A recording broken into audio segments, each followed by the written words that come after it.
नमस्कार बच्चों, simplify academy के यूट्यूब चैनल पर आपका बहुत बहुत स्वागत है। My self doctor Shikha Raghuvanshi and I have done my MSc and PhD in microbiology from Pantnagar university. मैं पिछले 8 सालों से बच्चों को नीट के लिए बायोलॉजी पढ़ा रही हूँ। ठीक है, इस साल बच्चों मैं अपना सारा का सारा क्लास 12th का बायोलॉजी का कोर्स जो है वो यूट्यूब पर कराने वाली हूँ और आपको हमारे लेक्चर्स ऑल्टरनेट डेज पर इसी चैनल पर अवेलेबल होने वाले हैं। ठीक है, तो चलिए बच्चों इस कोर्स को स्टार्ट करते हैं क्लास 12 बायोलॉजी के फर्स्ट चैप्टर के साथ, जो है अपना sexual reproduction in flowering plants. देखिए सेक्सुअल रिप्रोडक्शन क्या होता है? सेक्सुअल रिप्रोडक्शन बच्चों एक ऐसा रिप्रोडक्शन है जिसके अंदर दो अलग टाइप के गैमीट्स बनते हैं और अल्टीमेटली वो गैमीट्स जो हैं, मेल और फीमेल गैमीट्स जो हैं, वो जुड़कर जाइगोट बनाते हैं। तो एक ऐसा रिप्रोडक्शन जिसके अंदर होने वाला है अपना formation and fusion of gametes, ऐसे रिप्रोडक्शन को हम लोग बोलते हैं बच्चों sexual reproduction, formation and fusion of gametes. तो इस चैप्टर के अंदर बेसिकली बच्चों हम सिर्फ इन्हीं चीजों को डिस्कस करने वाले हैं। हम सिर्फ और सिर्फ सेक्सुअल रिप्रोडक्शन को पढ़ने वाले हैं। अब दूसरी इंपॉर्टेंट चीजें, हमें जब सेक्सुअल रिप्रोडक्शन पढ़ना है तो उसमें हम लोग सिर्फ और सिर्फ डिस्कस करने वाले हैं फ्लावरिंग प्लांट्स को।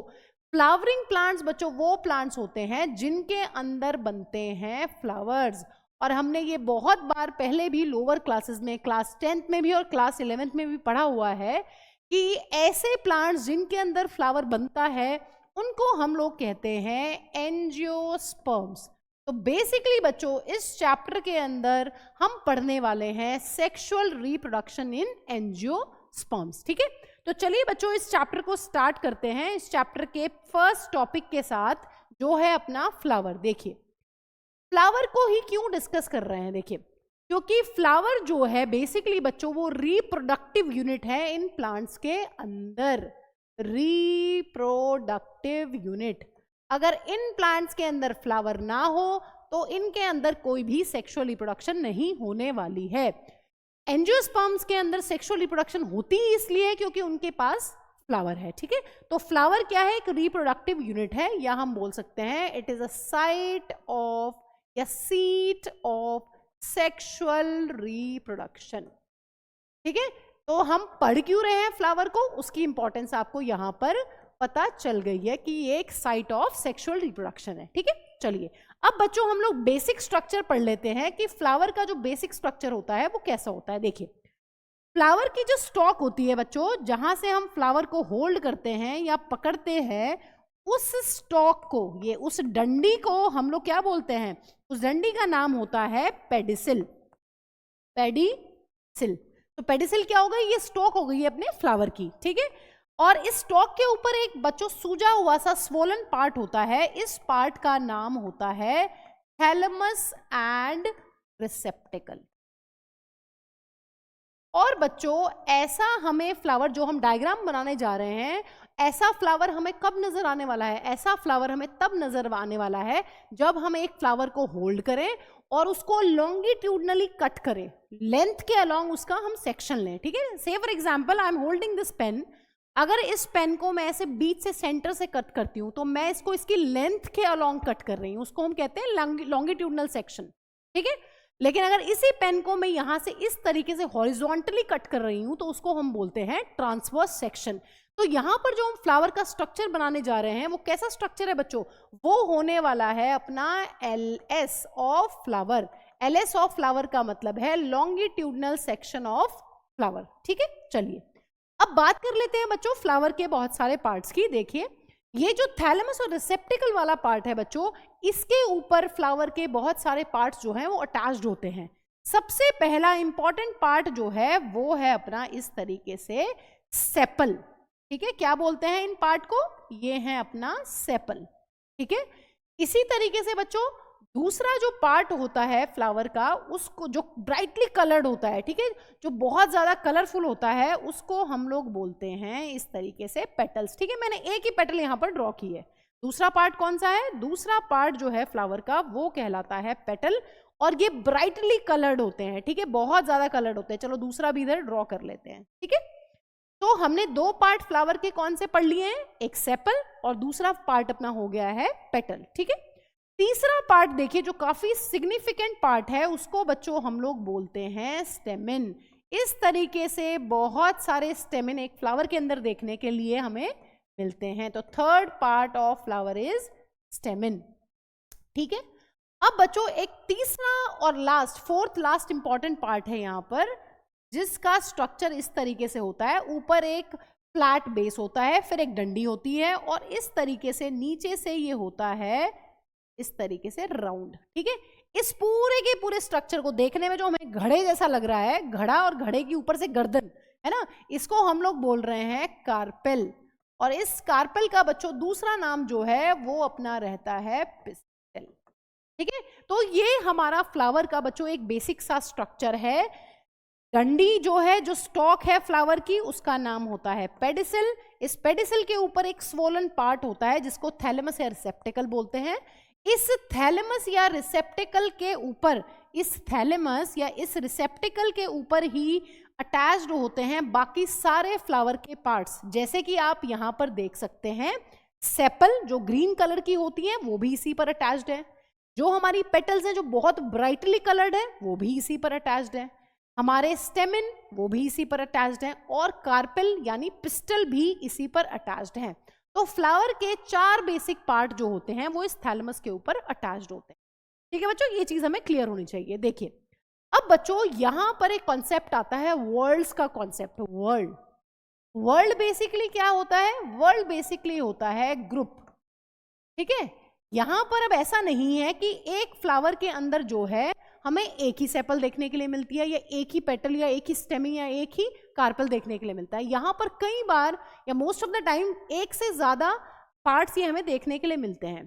तो बच्चों एक ऐसे ग्रुप को या ऐसे वर्ल्ड को, सेपल के वर्ल्ड को हम क्या बोलते हैं? इसको हम बोलते हैं कैलेक्स। कैलेक्स क्या हो जाएगा? Calyx is group of sepal in a flower. इसी तरीके से बच्चों group of petal in a flower ये हो जाता है अपना कोरोला। कोरोला है ना, कोरोला। ठीक है, कोरोला आपको ध्यान रखना है कि जो ब्राइटली कलर्ड पेटल्स हैं उनके ग्रुप को कोरोला बोलते हैं। इसी तरीके से बच्चों जो स्टेमिन है अपना, स्टेमिन के पूरे ग्रुप को, एक फ्लावर के अंदर जितने भी स्टेमिन्स प्रेजेंट हैं उनको हम बोलते हैं एंड्रोशियम। ठीक है, तो ये वर्ल्ड के नाम हम लोग यहां पर लिख रहे हैं। वर्ल्ड के कौन कौन से नाम है? Calyx, Corolla, androecium. और इसी तरीके से बच्चों जो कार्पेल और पिस्टल होता है उसके वर्ल्ड का नाम होता है गाइनोशियम। ठीक है, तो ये हमें यहां पर याद रखने हैं, इनके वर्ल्ड के क्या नाम है, काफी इंपॉर्टेंट है। ठीक है, ये सारे हमें बातें यहां पर ध्यान रखनी है। तो this is all about the basic structure of a flower. ठीक है बच्चों, चलिए अब नेक्स्ट बच्चों जो ये वर्ल्ड हैं, जो हमने अभी फ्लावर्स के पार्ट को यहाँ पर डिस्कस किया है, बेसिकली इनको हम, इन वर्ल्ड्स को हम 2 मेजर कैटेगरीज में डिवाइड करते हैं। देखिए यहाँ पर ये जो वर्ल्ड्स हैं, जो कैलेक्स, कोरोला, एंड्रोशियम, गाइनोशियम है, इनको हम मेजर 2 कैटेगरीज में डिवाइड करते हैं। इनको हम बोलते हैं असेसरी वर्ल्ड्स। ठीक है, असेसरी वर्ल्ड्स। और बच्चों कुछ वर्ल्ड्स यहां पर होते हैं अपने रिप्रोडक्टिव वर्ल्ड। देखिए अब नाम से ही यहां पर एक चीज बच्चों बिल्कुल ही क्लियर है, असेसरी वर्ल्ड्स वो वर्ल्ड्स हैं जिनका कुछ इनडायरेक्ट सिग्निफिकेंस है, लेकिन रिप्रोडक्टिव वर्ल्ड वो है जो मैम डायरेक्टली ऐसा लग रहा है कि ये इन्वॉल्व है रिप्रोडक्शन के अंदर, इसीलिए इनका नाम क्या है? Reproductive whorl. जो अपने रिप्रोडक्टिव वर्ल्ड होते हैं they are directly involve in reproduction. ठीक है, reproduction. Let me write it, let me correct it. Okay, I want to write here reproduction. ठीक है, तो they are directly involve in reproduction. लेकिन असेसरी वर्ल्ड्स का क्या साइड रोल होगा ma'am? चलिए अभी देखते हैं। देखिए पहले एग्जाम्पल ले लेते हैं। यहाँ पर असेसरी वर्ल्ड्स में बच्चों हमारे पास 2 वर्ल्ड्स आते हैं, calyx and Corolla. Calyx and Corolla will come under the category of accessory world. क्या सिग्निफिकेंट रोल है? देखिए बच्चों, इनका रिप्रोडक्शन से कुछ लेना देना नहीं है, they are not involve in reproduction at all. इनका काम होता है कुछ अलग। जैसे कि अगर हम कैलेक्स की बात करते हैं, जब हमारा फ्लावर एक बड की फॉर्म में होता है जिसको हम लोग बोलते हैं फ्लोरल बड, तो जो बड के चारों तरफ जो ग्रीन लीफी स्ट्रक्चर होता है बच्चों, वो कैलेक्स होता है। बेसिकली क्या करता है, इसका कैलेक्स का इंपॉर्टेंट रोल होता है बच्चों in the protection of flower in floral bud. ठीक है, ये क्या होता है, ये फ्लावर की प्रोटेक्शन करता है जब फ्लावर अपनी फ्लोरल बड की फॉर्म में होता है। कोरोला का क्या रोल है बच्चों, कोरोला का इंपॉर्टेंट सिग्निफिकेंस होता है इन पॉलिनेशन, इट असिस्ट पॉलिनेशन। जो कोरोला होता है या जो पेटल्स होती हैं अपनी बच्चों, वो ब्राइटली कलर्ड होती है। तो वो ब्राइटली कलर्ड क्यों होती हैं, वो ब्राइटली कलर्ड होती हैं ताकि वो इंसेक्ट्स को अट्रैक्ट कर सके, टू असिस्ट पॉलिनेशन। ठीक है, तो ये इन दोनों का सिग्निफिकेंस रोल है, ये कहीं भी रिप्रोडक्शन में इन्वॉल्व नहीं है। बट अगर हम रिप्रोडक्टिव वर्ल्स की बात करते हैं, जैसे कि बच्चों यहां पर एग्जाम्पल आ जाता है अपना गाइनूशियम एंड एंड्रूशियम, गाइनूशियम, और दूसरा यहां पर एग्जाम्पल आता है अपना एंड्रूशियम। ये दोनों जो वर्ल्स हैं बच्चों, दे आर रिप्रोडक्टिव वर्ल्स। गाइनूशियम को हम लोग बोलते हैं बच्चों फीमेल रिप्रोडक्टिव ऑर्गन, ठीक है, और एंड्रूशियम को हम लोग बोलते हैं बच्चों मेल रिप्रोडक्टिव ऑर्गन।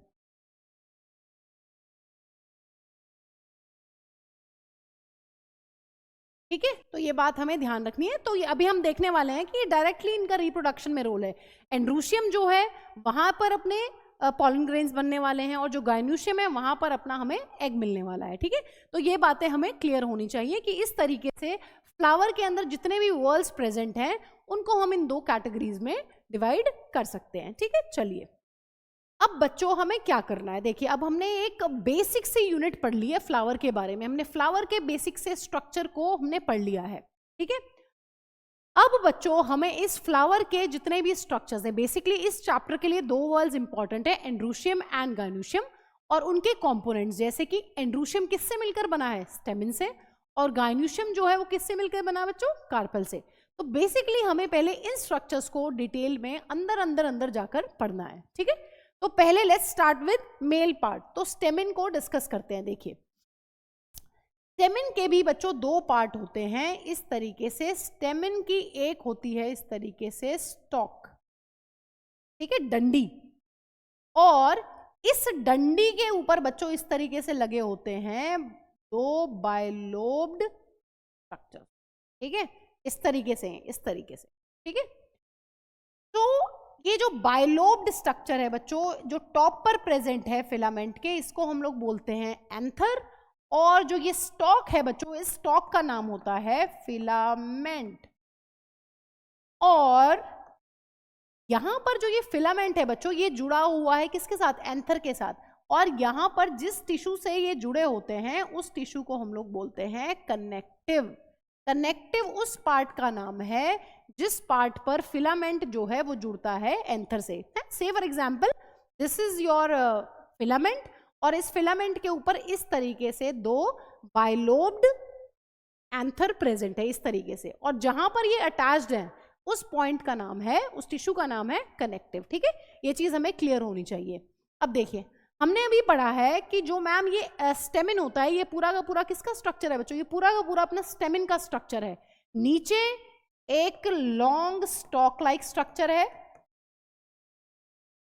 ठीक है, लॉन्ग स्टॉक लाइक स्ट्रक्चर है जिसका नाम है फिलामेंट, और ऊपर एंथर है। एंथर कैसा है, एंथर है अपना बच्चों बायलोब्ड स्ट्रक्चर, है ना, दो लोब्स हैं इसके अंदर।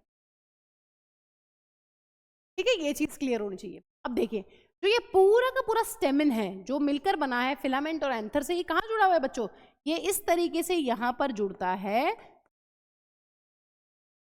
थैलेमस के ऊपर, है ना, हमने अभी पढ़ा है लास्ट डायग्राम में, थैलेमस या फिर रिसेप्टेकल के ऊपर ये जुड़ा हुआ होता है।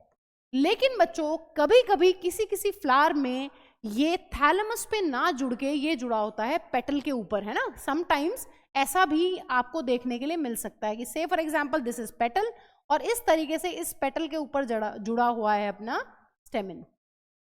ठीक है, ये नीट में क्वेश्चन बच्चों पूछा जा चुका है कि जो अपना स्टेमिन है वो कहाँ कहाँ जुड़ा हुआ हो सकता है। तो जो स्टेमिन है जनरली तो थैलेमस के ऊपर आपको कनेक्टेड मिलेगा, जुड़ा हुआ मिलेगा, या समटाइम्स ये आपको पेटल के ऊपर भी जुड़ा हुआ मिल सकता है।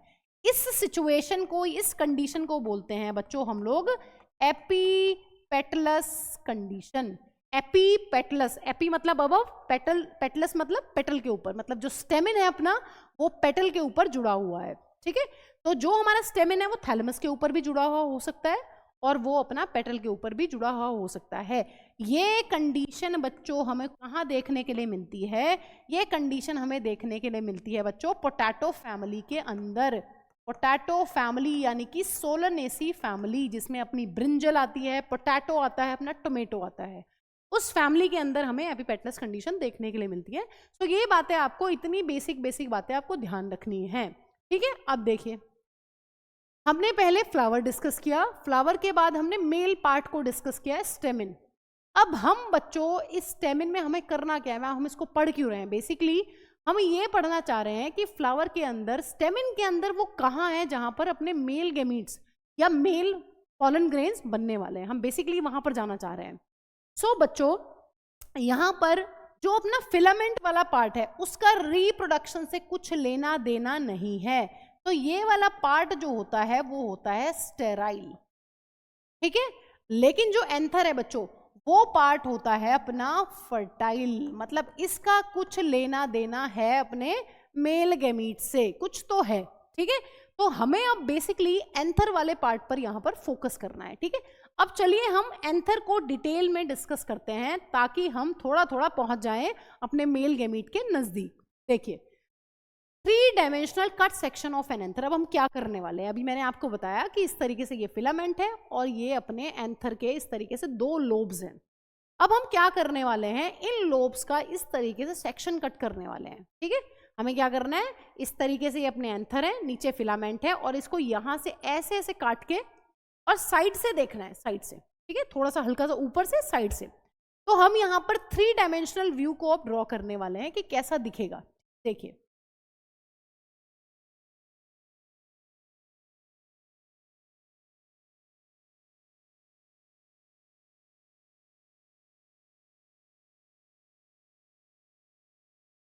तो इस तरीके से हम लोग क्या कर सकते हैं, अपना यहाँ पर 3 डायमेंशनल व्यू को ड्रॉ कर रहे हैं। ठीक है, देखिए अब 3 डायमेंशनल व्यू है तो थोड़ा सा और इसको ब्रॉड कर लेते हैं। एक visit and draw it back again, that अच्छे से समझ में आ जाए। ठीक है, ये हो गया है। हम क्या करें, इसको 3 डायमेंशन के लिए इसको थोड़ा सा हमें, तो it will be like this.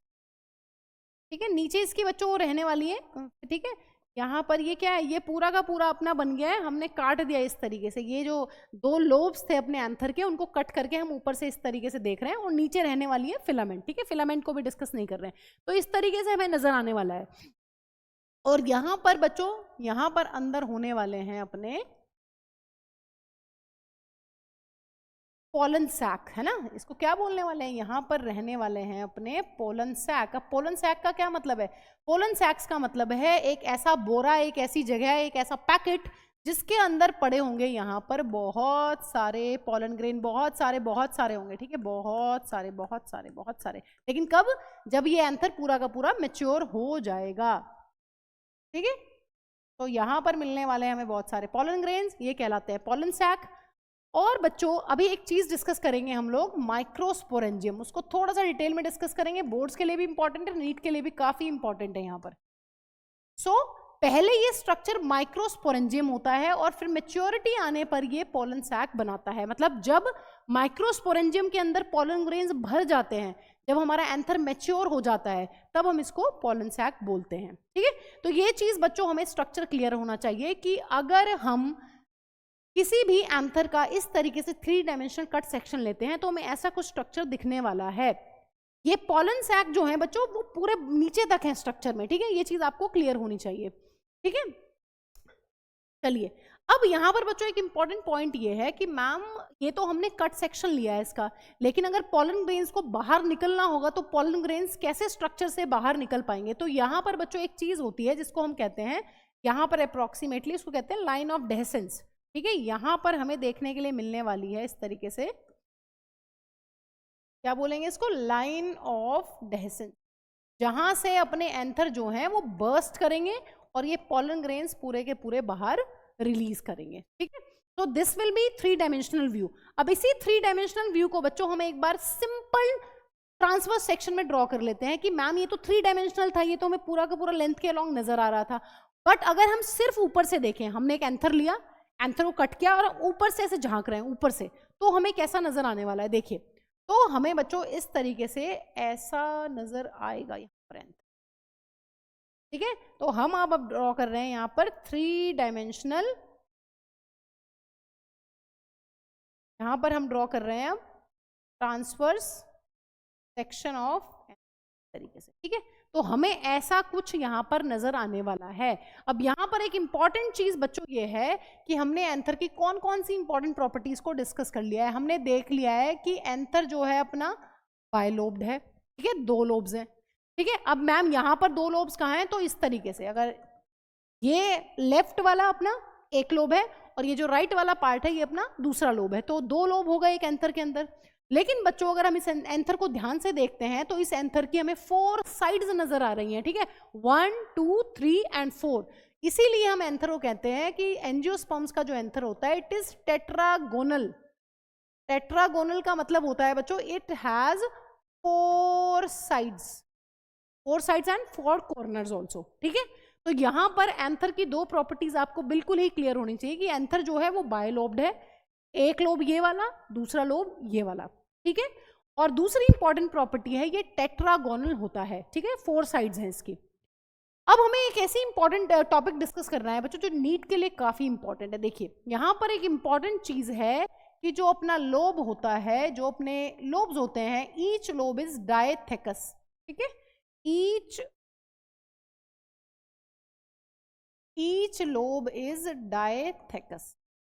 इसका क्या मतलब है, देखिए ये जो एक लोब है बच्चों, ये जो एक कंपार्टमेंट है अपना, ये भी फर्दर डिवाइड है 2 थिका के अंदर। ठीक है, इस एक लोब के अंदर, ये जो लेफ्ट वाला लोब है, इस लोब के अंदर होते हैं अपने 2 थिका। एक तो ये हो जाएगा कंप्लीट थिका, ठीक है, और दूसरा हो जाएगा बच्चों अपना ये। तो यहां पर एक थिका ये है और दूसरा थिका ये है। तो यहां पर बहुत बार नीट में सवाल आता है कि जो एंजियोस्पर्म्स का जो एंथर है उसके थिका के बारे में आप क्या कहेंगे। सो लोब्स 2 हैं, लेफ्ट एंड राइट 2 लोब्स हैं यहाँ पर इस डायग्राम के अकॉर्डिंग, और एक लोब के अंदर बच्चों अपने 2 थिका हैं, 2 कंपार्टमेंट्स हैं। ठीक है, तो यहाँ पर हम यही लिखते हैं कि जो एंजियोस्पर्म का एंथर है इट इज डायथेकस। तो डायथेकस का मतलब क्या है, डायथेकस का मतलब है एक लोब के अंदर 2 थिका। ठीक है, ये एक थिका, ये एक थिका। लेकिन अगर ओवरऑल पूरे के पूरे एंथर में अगर हम लोग देखते हैं कितने थिका हैं, तो यहाँ पर 4 थिका हैं, क्योंकि जो हमारा ये सेकंड वाला लोब है इसके अंदर भी तो एक ये वाला थिका है बच्चों और एक ये। ठीक है, तो यहां पर आपको जो इंपॉर्टेंट प्रॉपर्टीज नीट में पूछी जाती हैं वो आपको ध्यान रखनी है कि जो एंजियोस्पर्म्स का एंथर है it is bilobed and it is dithecous. Dithecous का मतलब क्या होता है, डायथेकस का मतलब होता है ईच लोब हैज 2 थिका। ठीक है, मतलब एक कमरे की दोबारा से आपने उसमें और 2 कमरे बना दिए एक दीवार डाल के टेम्परेरी। तो इस टाइप का कुछ सीन है यहाँ पर। ये एक पूरा का पूरा लोब है, ठीक है, और इसमें आपने एक टेम्परेरी दीवार डाल के 2 कमरे बना दिए, तो ये दिस इज थिका। ठीक है, अब आ जाते हैं एक बहुत ही इंपॉर्टेंट टॉपिक पर बच्चों। ठीक है, देखिए अब यहाँ पर ये जो एंजियोस्पर्म्स का जो एंथर हमें नजर आ रहा है बच्चों, यहाँ पर इसकी एक इंपॉर्टेंट प्रॉपर्टी होती है टेट्रास्पोरेंजिएट। ठीक है, टेट्रास्पोरेंजिएट का क्या मतलब है, टेट्रा मतलब 4, स्पोरेंजिएट का मतलब होता है माइक्रोस्पोरेंजियम। एक एंथर के पास 4 माइक्रोस्पोरेंजियम होते हैं, 1 एट ईच कॉर्नर। देख पा रहे हैं आप, 1 2 3 4 साइड्स हैं इस एंथर की, और हर एक साइड पर एक माइक्रोस्पोरेंजियम प्रेजेंट है। मैम कहाँ है माइक्रोस्पोरेंजियम, तो भी देख रहे हैं, पहले इसको लिख लेते हैं। टेट्रास्पोरेंजिएट का मतलब होता है 4 माइक्रोस्पोरेंजियम प्रेजेंट हैं, 4 microsporangiums are there, 1 at each side, हर एक साइड पर एक माइक्रोस्पोरेंजियम प्रेजेंट है। अब देखिए यहाँ पर इंटरेस्टिंग चीज है, बहुत ज्यादा इंपॉर्टेंट भी है, ठीक है। अब यहाँ पर बच्चों ये अपना एक माइक्रोस्पोरेंजियम है, ये दूसरा माइक्रोस्पोरेंजियम है, और ये तीसरा और ये फोर्थ। इसका मतलब हम लोग ये बोल सकते हैं फर्स्ट, सेकेंड, 3 एंड 4। यहाँ पर ये अपने 4 माइक्रोस्पोरेंजियम है। और एनसीईआरटी का डायग्राम जो आप लोग पढ़ेंगे तो आप लोग देखेंगे मैम यहाँ पर एक कनेक्टिव है, ठीक है, तो वो हम ऑलरेडी डिस्कस कर चुके हैं। कनेक्टिव वो टिश्यू है जो आपके एंथर को किससे जोड़ता है, फिलामेंट से जोड़ता है, ठीक है। तो अब हम इस माइक्रोस्पोरेंजियम के स्ट्रक्चर को बच्चों डिटेल में डिस्कस कर लेते हैं। तो आई होप अभी तक एंथर की प्रॉपर्टीज लर्न हो गई होंगी। एंथर बाइलोब्ड है, एंथर डायथेकस है, एंथर टेट्रागोनल है, एंथर जो है वो अपना टेट्रास्पोरेंजिएट है। अब हम क्या करने वाले हैं, माइक्रोस्पोरेंजियम के स्ट्रक्चर को डिटेल में देखने वाले हैं। काफी इंपॉर्टेंट स्ट्रक्चर है। देखिए हम क्या कर रहे हैं, ये जो इतना सेक्शन है हम इसको ड्रॉ करके देखने वाले हैं, ठीक है। चलिए देखते हैं बच्चों। बेसिकली क्या है, यहाँ पर एक वॉल है। पहले तो उसी वाले पार्ट को जो हमने अभी कॉर्नर में पीछे ड्रॉ किया है इस तरीके से, उसको मैं पूरा का पूरा यहाँ पर ड्रॉ करके आपको बता रही हूँ। देखिए यहाँ पर इस तरीके से बहुत सारी लेयर्स हैं, वॉल्स हैं। एक माइक्रोस्पोरेंजियम के ऊपर 4 वॉल, ठीक है, 4 वॉल्स हैं। तो जो पहले वाली अपनी वॉल है बच्चों, है ना, यहाँ पर इस स्ट्रक्चर में ऐसे आती है, ठीक है, उसका नाम होता है एपिडर्मिस। एपिडर्मिस सबसे बाहर वाली जो लेयर है बच्चों माइक्रोस्पोरेंजियम की वॉल के ऊपर, वो है अपनी एपिडर्मिस, ठीक है। एपिडर्मिस के अंदर दूसरी लेयर है, ठीक है। दूसरी वॉल लेयर कौन सी है, दूसरी सिंगल वॉल लेयर यहां पर होने वाली है बच्चों अपनी एंडोथीशियम। दूसरी लेयर कौन सी है, एंडोथीशियम। ये बच्चों आपको इसकी सीक्वेंस बहुत याद होनी चाहिए, क्योंकि ये बोर्ड्स में बार बार पूछा जाता है और नीट में भी बार बार ये आता रहता है, ठीक है। माइक्रोस्पोरेंजियम की जो वॉल है, it has, microsporangium has 4 layered wall, ठीक है, 4 layered wall। तो उन्हीं पहले वॉल्स को डिस्कस कर रहे हैं। जो फर्स्ट अपनी वॉल है वो है एपिडर्मिस, जो दूसरी अपनी वॉल है वो है एंडोथीशियम। दोनों सिंगल सिंगल हैं, ठीक है। जो थर्ड वॉल यहां पर आती है बच्चों, वो मल्टी लेयर्ड होती है। उसका नाम ही ऐसा है कि आप समझ जाएंगे नाम सुनते ही कि मैम इसमें तो बहुत सारी लेयर्स होने वाली हैं। उसका नाम होता है मिडल लेयर्स। सो यहां पर बहुत सारी जो थर्ड वॉल है एक माइक्रोस्पोरेंजियम के अंदर, उसकी हमें बहुत सारी यहां पर लेयर्स देखने के लिए इस तरीके से मिलने वाली हैं, ठीक है। बहुत सारी यहां पर लेयर्स होने वाली हैं। तो थर्ड जो लेयर है वॉल की, माइक्रोस्पोरेंजियम की जो वॉल है उसकी जो थर्ड लेयर है बच्चों, उसका नाम है यहां पर मिडल लेयर्स। मिडल, ठीक है। पहले वाली सिंगल एपिडर्मिस, वैसे भी हमें पता है एपिडर्मिस सबसे बाहर वाली ही होती है। किसी प्लांट को देख लीजिए, किसी को भी देख लीजिए आप, सबसे पहली वाली जो लेयर होती है उसका नाम होता है एपिडर्मिस, ठीक है। तो यहाँ पर एपिडर्मिस सबसे बाहर, उसके बाद सेकंड जो लेयर है वो है एंडोथीशियम, थर्ड लेयर का नाम है मिडल लेयर्स। अब मिडल लेयर्स एक सिंगल लेयर नहीं है, मिडल लेयर्स जो है उसमें बहुत सारी लेयर्स आपकी आती हैं, ठीक है। जो नेक्स्ट लेयर है बच्चों वो है अपनी टेपिटम, ठीक है। ये भी एक सिंगल लेयर होती है। तो यहां पर इस तरीके से एक माइक्रोस्पोरेंजियम को कवर करती है एक मिडल, ठीक है, सॉरी मिडल लेयर नहीं, जो लास्ट वाली लेयर है इसका नाम होता है बच्चों टेपेटम। मिडल लेयर के अंदर जो लेयर होती है वो होती है टेपेटम। तो यहां पर अगर आपसे कोई पूछ लेता है कि माइक्रोस्पोरेंजियम की जो वॉल्स हैं उसमें कितनी लेयर्स हैं, तो 4 लेयर्स हैं। एपिडर्मिस सबसे बाहर, फिर एंडोथीशियम, फिर मिडल लेयर्स, देन टेपेटम। तो आप इसको EEMT से याद कर सकते हैं क्योंकि ये सीक्वेंस काफी इंपॉर्टेंट है। EEMT, EE में कोई कंफ्यूजन होना नहीं चाहिए क्योंकि एपिडर्मिस सबसे बाहर वाली लेयर है, एंडो मतलब अंदर, ये अंदर होगी एपी के, एपी मतलब आउटर, एंडो मतलब अंदर। So epidermis, endothecium, middle layers and tapetum. और बच्चों यहां पर आगे देखते हैं इसके स्ट्रक्चर को। चलिए देखिए, अब जो ये टेपेटम है इसकी खास बातें हैं कुछ। टेपेटम की जो सेल्स होती हैं बच्चों, उनकी कुछ इंपॉर्टेंट प्रॉपर्टीज ये हैं कि ये इनके पास होता है डेंस साइटोप्लाज्म। टेपेटम की जो सेल्स होती हैं उनका जो साइटोप्लाज्म है वो डेंस होता है, काफी डेंस साइटोप्लाज्म है। इनको मैम डेंस साइटोप्लाज्म की क्या जरूरत है? क्योंकि बच्चों इनका जो फंक्शन है नरिशमेंट का, ये आगे आकर जो पॉलन ग्रेन्स बनेंगे उनको नरिश करने के काम आती है, इसलिए इनका साइटोप्लाज्म जो है वो काफी डेंस होता है। तो हमें ये कुछ फीचर्स भी यहाँ पर ध्यान रखने हैं। दूसरी टेपेटम की जो इंपॉर्टेंट प्रॉपर्टी है बच्चों वो ये है कि they have more than one nucleus, they have more than one. ठीक है, तो इतनी इन चारों वॉल लेयर्स के बारे में हमें माइक्रोस्पोरेंजियम की बहुत ही अच्छे से पता होना चाहिए। Epidermis, endothecium, middle layers and tapetum.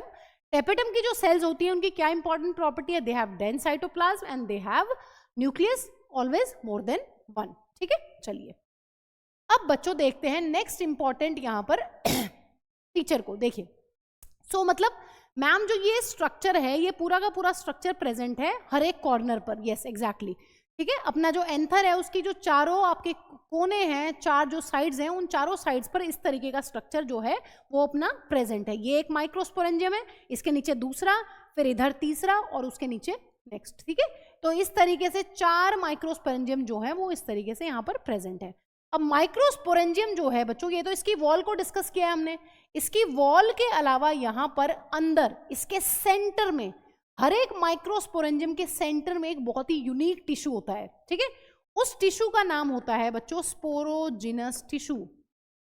हर एक माइक्रोस्पोरेंजियम के सेंटर में होमोजीनस सेल्स का एक ग्रुप होता है और हमें पता है ग्रुप ऑफ सेल्स को हम लोग बोलते हैं टिश्यू।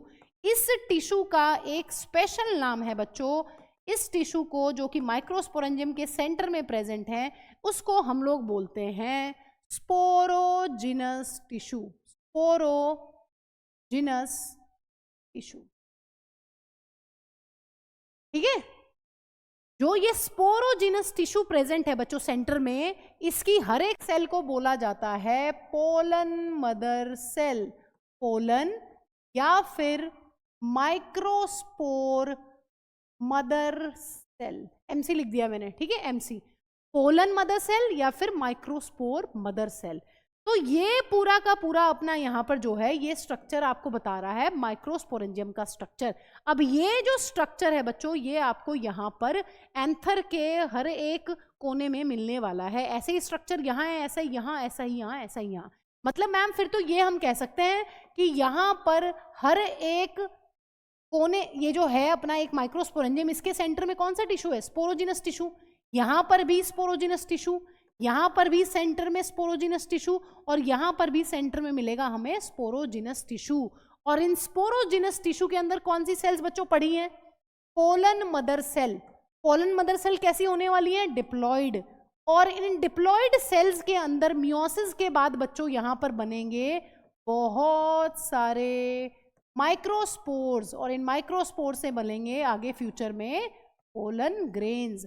इसका मतलब मैम माइक्रोस्पोरेंजियम के पास ऐसी सेल्स हैं उसके सेंटर में जो फ्यूचर में चलकर बनाएंगी पोलन ग्रेन्स। और जैसे ही माइक्रोस्पोरेंजियम के अंदर पोलन ग्रेन्स भरेंगे तो अब माइक्रोस्पोरेंजियम जो है वो माइक्रोस्पोरेंजियम नहीं कहलाएगा, वो कहलाएगा अपना पोलन सैक। एक ऐसा बैग, ऐसा थैला जिसके अंदर पोलन्स भर गए हैं। वो तभी होगा बच्चों जब अपना एंथर मैच्योर होगा, धीरे धीरे पोलन उसके अंदर भरते चले जाएंगे। ठीक है, सो आपको ये पिक्चर बिल्कुल ही क्लियर होनी चाहिए। पहले हमने स्टेमिन पढ़ा है, फिर हमने डिस्कस किया है एंथर के बारे में। ठीक है, कि किस तरीके से एंथर का स्ट्रक्चर है, किस तरीके से कहां पर एंथर के अंदर पोलन ग्रेन्स प्रेजेंट हैं, और ये वॉल्स की सीक्वेंस भी आपको बिल्कुल ही अच्छे से क्लियर होनी चाहिए। ठीक है, चलिए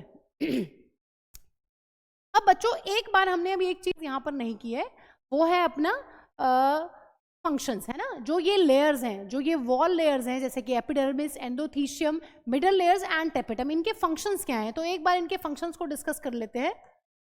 फंक्शंस ऑफ वॉल लेयर्स। ठीक है, सबका अलग अलग फंक्शन है।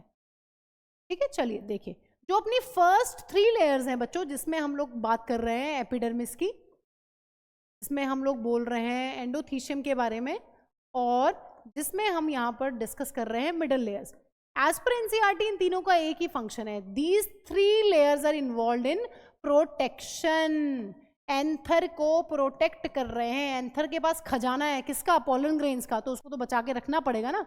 ऐसे थोड़ी ना कि कैसे भी खराब हो जाए या डैमेज हो जाए किसी भी एक्सटर्नल एजेंसी की वजह से, नहीं, ठीक है। तो हमें क्या करना है, प्रोटेक्शन के लिए एंथर के ऊपर इतनी सारी लेयर्स करी हुई हैं, एपिडर्मिस, एंडोथीशियम, मिडल लेयर्स लगा दो बहुत सारी, ताकि जो एंथर है वो प्रोटेक्टेड रहे, ताकि जो पोलन ग्रेन्स है वो उसके अंदर सेफ रहें। तो क्या इंपॉर्टेंट रोल है बच्चों एपिडर्मिस, एंडोथीशियम और मिडल लेयर्स का, protection and helps in dehiscence of anther to release pollen grains,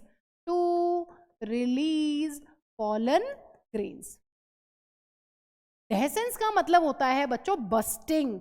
finally जब अपना माइक्रोस्पोरेंजियम जो है वो एक पोलन सैक में कन्वर्ट हो जाएगा, उसके अंदर बहुत सारे पोलन्स भर जाएंगे, तो उसको बस्ट भी तो करना होगा ना, उसको फाड़ के ही तो बाहर निकलेंगे अपने पोलन ग्रेन्स, और वो जरूरी है, पोलन ग्रेन्स तो हमें चाहिए ही चाहिए। तो डेहिसेंस का मतलब है बस्टिंग, ठीक है। तो एंथर को फाड़ने के लिए, बस्ट करने के लिए, ताकि पोलन ग्रेन बाहर आ सके, उसमें भी यही 3 लेयर्स जो है अपनी इन्वॉल्व है, ठीक है। नेक्स्ट बच्चों जो लास्ट अपनी लेयर है जिसको हम लोग बोल रहे हैं टेपेटम, जिसकी सेल्स हमने देख लिया है कि उसकी सेल्स के पास एक से ज्यादा न्यूक्लियस है, मतलब प्लॉइडी उसकी डिप्लॉयड है मोस्ट ऑफ द टाइम, ठीक है। और उसके पास डेंस साइटोप्लाज्म। इनका क्या रोल है, यहाँ पर जो ये अपनी टेपेडम की वॉल है, ये बेसिकली बच्चों क्या करती है, it nourishes the developing pollen grains, जो अपने पोलन ग्रेन्स हैं उनको नरिश करती है, उनको खाना पीना प्रोवाइड करती है। अदरवाइज पोलन ग्रेन्स कैसे होंगे, अजीबोगरीब, पतले सुकड़े टाइप के, है ना, कमजोर पोलन ग्रेन्स। हमें तो अच्छे पोलन ग्रेन्स चाहिए, हेल्दी। तो हेल्दी पोलन ग्रेन्स कौन देगा, टेपेटम, ठीक है। तो टेपेटम इन पोलन ग्रेन्स को बेसिकली क्या करती है, नरिश करती है, खाना पीना प्रोवाइड करती है। तो ये बेसिकली बच्चों फंक्शंस हैं इन वॉल लेयर्स के, ठीक है। चलिए अब बात करते हैं बच्चों एक इंपॉर्टेंट प्रोसेस की, जिसका नाम है माइक्रोस्पोरोजेनेसिस। देखिए वैसे ये चैप्टर बहुत मुश्किल नहीं है, चैप्टर बहुत आसान है, बट आपको यहाँ पर बेसिकली क्या करना होगा, टर्म्स का जो मतलब है वो समझते हुए चलना होगा, अदरवाइज फिर वही रटना पड़ेगा। रटने वाला चैप्टर नहीं है, बिल्कुल डायग्राम बेस्ड चैप्टर है, ठीक है। आप डायग्राम अच्छे से करिए, आपके कॉन्सेप्ट्स बिल्कुल क्लियर हो जाएंगे। देखिए माइक्रोस्पोरोजेनेसिस, जो माइक्रोस्पोरोजेनेसिस वर्ड है वो 3 वर्ड्स को मिलाकर बना है, माइक्रोस्पोरोजेनेसिस। बेसिकली 2 को भी बोल सकते हैं हम यहाँ पर। माइक्रोस्पोर, माइक्रोस्पोरो क्या मतलब है, माइक्रोस्पोरो का मतलब है माइक्रोस्पोर, ठीक है। माइक्रोस्पोर जो वर्ड है वो हमेशा मेल के स्पोर के लिए हम लोग यूज करते हैं, माइक्रो वर्ड, और मेगा वर्ड जो यूज करेंगे वो हमेशा फीमेल की रिस्पेक्ट से यूज करेंगे। और जेनेसिस का मतलब क्या होता है बच्चों, जेनेसिस का मतलब होता है फॉर्मेशन। इसका मतलब मैम ये कोई प्रोसेस है शायद जिसमें माइक्रोस्पोर बन रहे हैं, एग्जैक्टली, ठीक है। इसके नाम से यही पता चल रहा है कि ये एक प्रोसेस है जिसमें हम बना रहे हैं क्या, माइक्रोस्पोर्स, ठीक है। चलिए देखते हैं कैसे। देखिए अभी हमने पढ़ा बच्चों, पहले हमने फ्लावर पढ़ा, फिर हमने स्टेमन पढ़ा, स्टेमन के बाद हमने एंथर पढ़ा, फिर हमने एंथर के अंदर अब देख लिया है कि कौन कौन सी लेयर्स हैं और कौन कौन सी टिश्यूज हैं। यहाँ पर एक बहुत ही इंपॉर्टेंट टिश्यूज हमने पढ़ी है जिसका नाम था स्पोरोजिनस टिश्यू, है ना। हमने पढ़ा कि हर एक माइक्रोस्पोरेंजियम के सेंटर में मैम इस तरीके से बहुत सारी सिमिलर टाइप की कॉम्पैक्ट सेल्स प्रेजेंट हैं, है ना। इस टिश्यू को हम लोग क्या बोल रहे थे बच्चों, इस टिश्यू को मैम हम लोग बोल रहे थे स्पोरोजिनस टिश्यू। और मैम इसकी हर एक सेल को क्या बोल रहे थे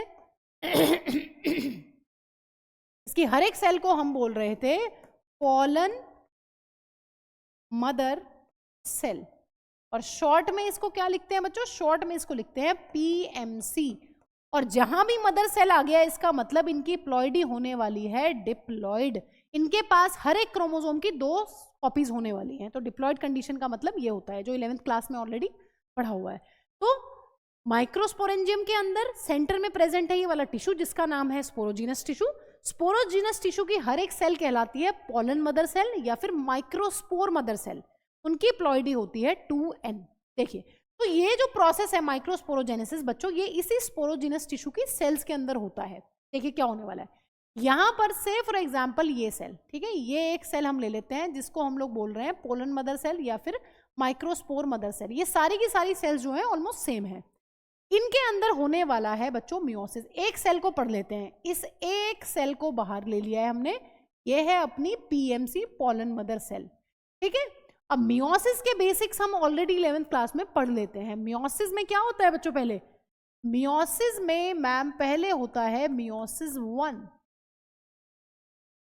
इस मियोसिस 1 जब होगा इस पोलन मदर सेल के अंदर तो मैम 2 सेल्स बनती हैं, ठीक है। फिर ये जो अपनी 2 सेल्स हैं, इन सेल्स के अंदर होगा यहां पर अपना मियोसिस 2, और मियोसिस 2 होने के बाद मैम अपनी मियोसिस की जो पूरी की पूरी प्रोसेस है वो कंप्लीट होगी। और मियोसिस 2 होने के बाद मैम यहां पर बन जाएंगी इस तरीके से अपनी 4 सेल्स। और ये जो स्ट्रक्चर है इस तरीके से बच्चों जिसमें 4 सेल्स हैं, ये कहलाता है microspore tetrad. Microspore tetrad. So हमने क्या पढ़ा है, माइक्रोस्पोरोजेनेसिस एक प्रोसेस है जिसके दौरान क्या हो रहा है, स्पोरोजिनस टिश्यू की जो सेल्स हैं जिनको हम लोग बोल रहे हैं पोलन मदर सेल या फिर माइक्रोस्पोर मदर सेल, उनके अंदर मैम मियोसिस 1 होगा।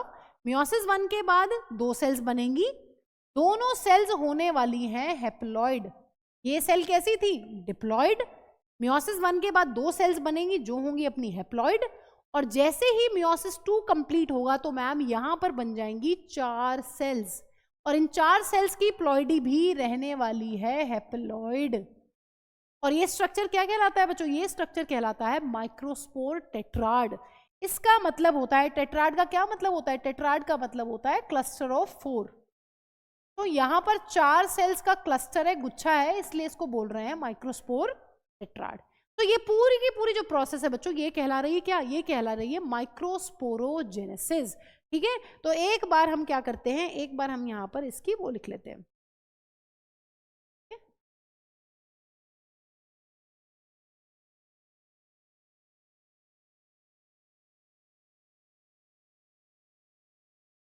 ठीक है।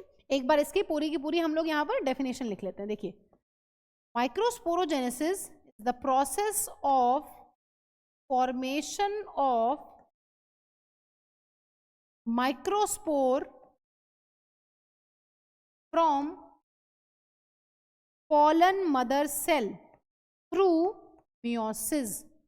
थ्रू, तो मियोसिस के बाद जो अपनी पोलन मदर सेल्स हैं वो कन्वर्ट हो जाती हैं इस तरीके से माइक्रोस्पोर टेट्राड में।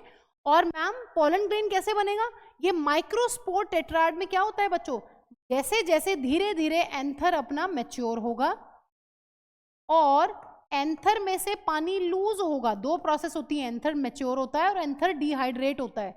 तो ये जो अपना माइक्रोस्पोर टेट्राड की जो सेल्स हैं ये सारी अलग अलग होकर क्या बनाती हैं, इस तरीके से सारी अलग अलग हो जाएंगी और they will give birth to pollen grains. Pollen grains, ठीक है। तो ये पूरी की पूरी प्रोसेस है। इस तरीके से आपको ये चीज क्लियर हो गई होगी कि मैम किस तरीके से जो एंथर है, एंथर के अंदर माइक्रोस्पोरेंजियम है और उन माइक्रोस्पोरेंजियम के अंदर एक बहुत ही स्पेशल टिश्यू है जिसको हम लोग बोल रहे हैं स्पोरोजिनस टिश्यू। उस स्पोरोजिनस टिश्यू की हर एक सेल कहलाती है पोलन मदर सेल या फिर माइक्रोस्पोर मदर सेल। उनके अंदर मैम मियोसिस जैसी प्रोसेस चलती है और मियोसिस वाली प्रोसेस के बाद यहां पर बन रहे हैं इस तरीके से माइक्रोस्पोर टेट्राड। चारों आपस में सेल्स क्लस्टर में अरेंज होती हैं, अलग अलग टाइप की अरेंजमेंट होती है, वो आपके कोर्स में नहीं है, ठीक है। और ये जो चारों सेल्स हैं बच्चों, ये धीरे धीरे जैसे जैसे एंथर मैच्योर होगा, एंथर डिहाइड्रेट होगा, पानी को लूज करेगा, ये सारी की सारी जो सेल्स हैं टेट्राड से अलग हो जाती हैं और अलग होने के बाद दे मैच्योर इनटू पोलन ग्रेन्स, ठीक है। तो ये पूरी प्रोसेस अपनी कहला रही है माइक्रोस्पोरोजेनेसिस। अब किसी बच्चे को अगर इस चीज में कंफ्यूजन है, इसको क्लियर कर लेते हैं कि मैम यहां पर क्या 2 मियोसिस हुई हैं, नहीं, हमें पता है एक सिंगल मियोसिस प्रोसेस कराने के लिए हमें 2 स्टेप्स फॉलो करने होते हैं। तो meiosis 1 is step 1 of meiosis and meiosis 2 is second step of meiosis. तो ये दोनों मिलकर बच्चों एक सिंगल मियोसिस कहलाते हैं, ठीक है। और हमें यह भी पता है मियोसिस की क्या क्या खास बातें हमने पढ़ी हुई हैं। मियोसिस में एक डिप्लॉइड सेल से जनरली 4 हैप्लॉइड सेल्स बनती हैं, ठीक है। तो ये अपना मियोसिस के बारे में हम लोग डिस्कस कर लिया, तो हमें पता चल गया कि किस तरीके से पोलन ग्रेन्स बनते हैं, ठीक है। अब एक डायग्राम देख लेते हैं बच्चों। अब मैच्योर डिहाइज्ड एंथर, जब एक एंथर पूरा मैच्योर हो जाता है और मैम वो बर्स्ट हो जाता है तो कैसा नजर आता है, देखिए इस तरीके से एक एंथर जो है वो बर्स्ट होने के बाद हमें नजर आता है। मतलब यहां से जो जितने भी पोलन ग्रेन्स हैं अब वो सारे निकल के बाहर आ जाएंगे, ठीक है, इस तरीके से। और यहाँ तो कनेक्टिव होगा ही होगा, कनेक्टिव, ठीक है। तो हमने, अगर आपको वो डायग्राम याद है 3 डायमेंशनल कट सेक्शन, तो वहां पे हमने देखा था एक लाइन ऑफ डिहेसेंस थी साइड में। तो देखिए यहाँ पर ये लाइन ऑफ डिहेसेंस से ही एंथर जो है वो टूटता है, बर्स्ट होता है, और यहाँ से जो सारी की सारी पोलन ग्रेन्स हैं वो बाहर आती हैं। तो मतलब यहाँ पर पूरे के पूरे जो पोलन ग्रेन्स भरे हुए हैं वो इस तरीके से बाहर रिलीज होने वाले हैं, ठीक है। ये एरो क्या दिखा रही है, ये दिखा रही है हमें where is line of dehiscence, कहाँ से एंथर जो है वो फटने वाला है। और जितने पोलन ग्रेन्स यहाँ पे भरे हुए हैं बच्चों, बहुत सारे पोलन ग्रेन्स होंगे। आप खुद सोचिए, स्पोरोजिनस टिश्यू में बहुत सारे पोलन मदर सेल हैं, और एक पोलन मदर सेल से कितने पोलन ग्रेन्स बन रहे हैं, 4। तो आप सोचिए जितने ज्यादा अपने पोलन मदर सेल हैं उतने ही ज्यादा बनते हैं पोलन ग्रेन्स। तो यहाँ पर thousands of pollen grains are released, ठीक है। तो ये हो गया है बच्चों अपना एक मैच्योर डिहाइज्ड एंथर की कहानी।